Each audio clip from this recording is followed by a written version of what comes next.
Research shows that 1 in 6 bosses are wary of hiring Gen Z applicants. Welcome back to Oyoyo Media. Thank you for joining today. If this is your first time, don't make it your last. If you like what I do here, subscribe to my channel, like this video, and leave me your comments and thoughts in the comment section.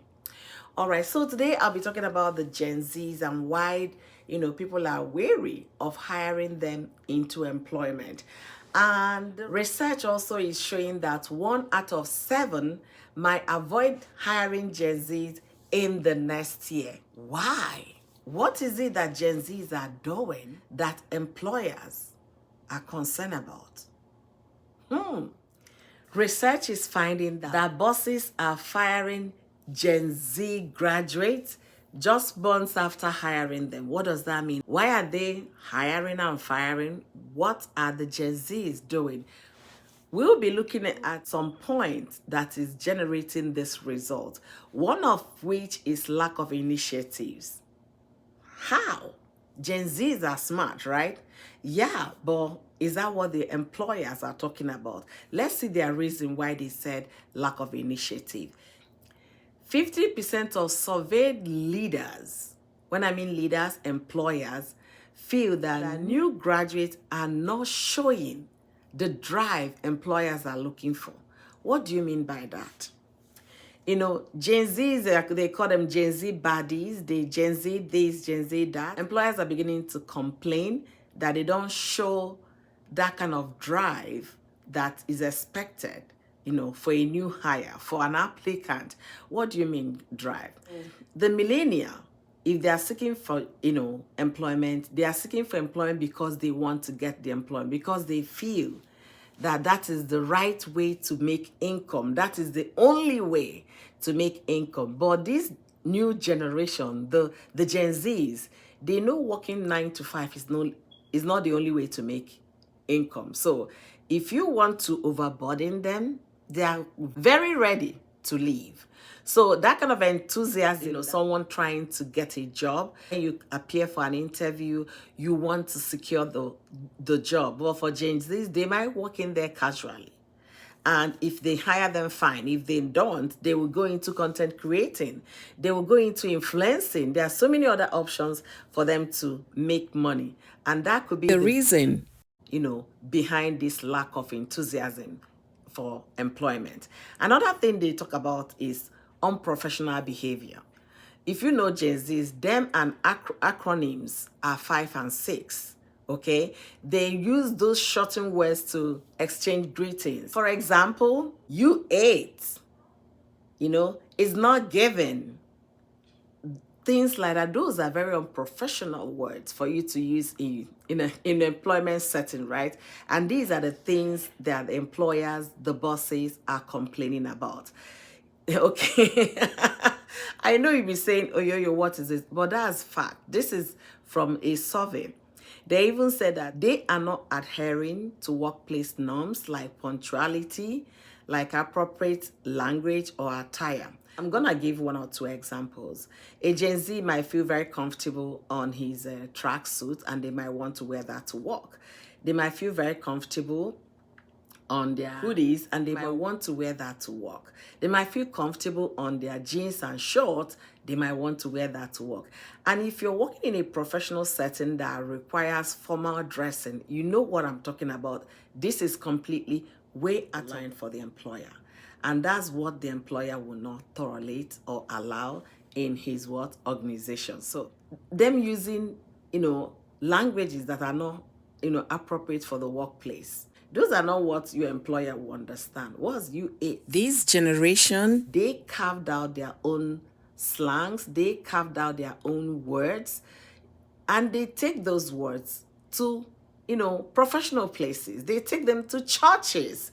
So these are some of the reasons that employers are complaining about Gen Zs, and that's the reason why they are firing them after hiring them. And the next thing employers complain about is frequent lateness. Yeah, frequent lateness, tardiness. Let's assume you're supposed to clock in at 8, and the Gen Z, depending on when that particular person went to bed the night before. Maybe that was around 2 a.m., waking up late and coming to work at 8:30 or walking into the office sluggishly at 9. Do you think an employer will like that? No. So these are the reasons that employers pointed out that these people don't get it. They don't understand it. So they are saying that Gen Z's tardiness and late time to work and meeting is causing the employers, causing their bosses great frustration. And there is no way that will not be frustrating for you. And remember, for the past few years now, most people have been working from home. So even when you're working from home, some of them are, oh my God, alarm just wake you up and you're rushing to your computer to turn on your computer, not remembering you're still wearing your pajamas. You remember during the COVID, that was a thing. Okay, a lot of people will come to, Teams, Zoom meetings with their pajamas. And that's what the bosses are not liking. The next thing the bosses complained about is struggle with workload. Okay, so does that mean that Gen Zs are lazy? I don't see them as lazy people, but the employers, the bosses are saying they are struggling with the workload. From the survey that was conducted, over 20% of bosses are saying that Gen Zs cannot handle day-to-day workload demand. 20% is quite a high number, right? So why is college different from when we went to college? I don't know. I might need to interview some of these Gen Zs to understand what is happening to them, because I know college used to be intense, whereby you do a lot of research, a lot of homeworks, and these are preparing you for what? The labor force. So how can bosses and employers be saying that Gen Zs, they put it this way, fresh graduates, so Gen Zs can't handle day-to-day work demand?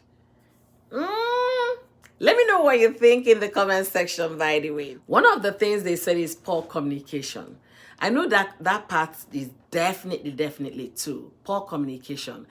With the way our young folks are using their cell phones, tablets, what have you, or listening to music while walking on the road, doing some vital things, yes, that will lead to poor communication. Okay?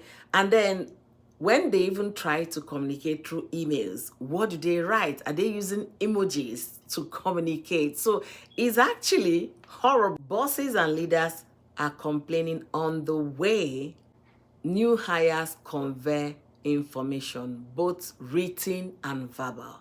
They can tell you, oh, instead of them telling you look good or the work is good, they will tell you work 8. Somebody like me will not understand that in a professional word. You need to make it clear. And that's where the issue of, a plain language for organizations comes in. Most organizations, before you put anything out there coming from that organization, it has to go through the communication division of that organization for them to make sure that the wordings are right, the language is clear, it is in plain language that everybody will understand. Another thing bosses are complaining about the Gen Z new hires, they talked about disorganization. Does that mean they are not organized? Of course, it's very possible they are not organized. This generation that are always in a hurry, don't be surprised that will affect the organization. Okay, there was this thing I saw on social media. It really made so much impact on me because I'm using it on my kids as well. They said the first success of the day is waking up, making your bed, and then going to take a bath. That means you have succeeded for the day before the day even starts for you. For the fact that you got up, you laid your bed, clean your environment, that is first success of the day. And I really relate with that so seriously. I believe that. So based on that little experience, I say yes, this organization, this generation, they don't really care that much the way the generations before them. The employers are of the opinion that because they are not organized, they are disorganized, they are even concerned if Gen Z hires will stay on top of the job and manage their workload effectively.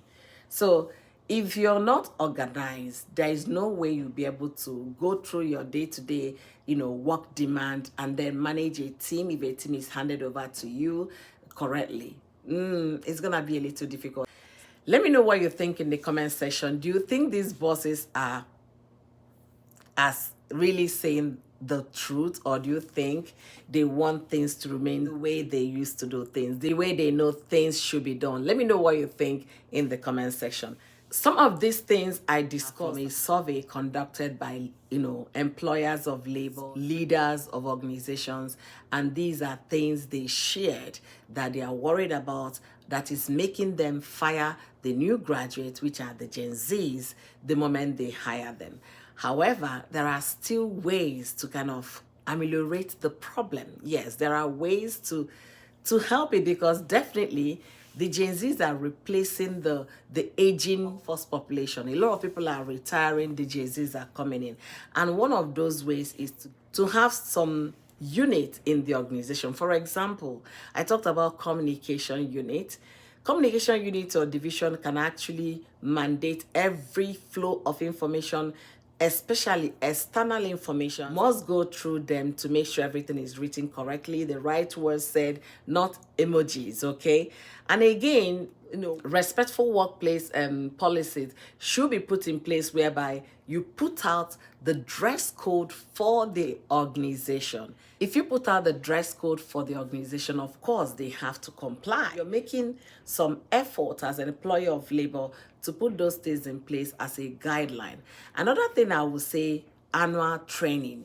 A lot of people do annual training, but for this generation, this Gen Z new hires, maybe there will be annual training, there will be semi-annual training, which is 6 months down the line, you're training them again to make them remember. You need to, because if you keep firing them upon hiring them, it will get to a place there will be so much gap in, employment, in the sense that you will not have people to actually do the job. Like I said, the aging population, those that are retiring, are already creating a lot of rooms, and that's where the Gen Z's graduates will come in to fill those gaps. So I would advise, employers of labor, I would advise the bosses to put some certain measures in place that will be able to help these Gen Z's stay on top of their job and stay employed, okay? I don't know, but sincerely speaking, when I came across that survey, I couldn't stop laughing. I said, oh my goodness, and why am I laughing? I have also young kids, and when I see them and the way they do things, I just said to myself, yeah, this survey is completely true. So let me know what you think in the comment section. Do you think that what the bosses or the leaders or the employers of labor are saying in this survey is right? Or do you think they're actually overstressing it? Or do you think that they should put in some measures, okay? Some measures to help these Gen Zs be on top of their game and as well stay employed? Let me know what you think in the comment section, and I look forward to reading your comment. Thank you guys for watching. Don't make it your last. Subscribe to the channel, turn on your post notification bell, and join my membership if you like what I do here. Until I see you guys in my next one. Bye bye everyone. Bye.